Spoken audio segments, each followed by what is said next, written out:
Luto tayo ng ano, pinakbet. My own version. Ang ganda na. Ang ganda ng combination, oh. Yung kulay.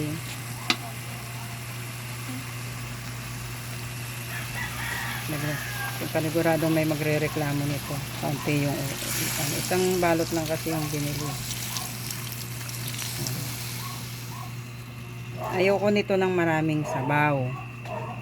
Pero wala akong choice kasi ang aking anak na binata ay mukhang sabaw. Ayan. Ang magpapasarap nito mga kabarangay, yung ano, yung caramelized na kamatis. Wala akong nilagay diyan na ano, asin lang tsaka yung bagoong. Walang ano yun, yung ginisa mix, whatever, wala.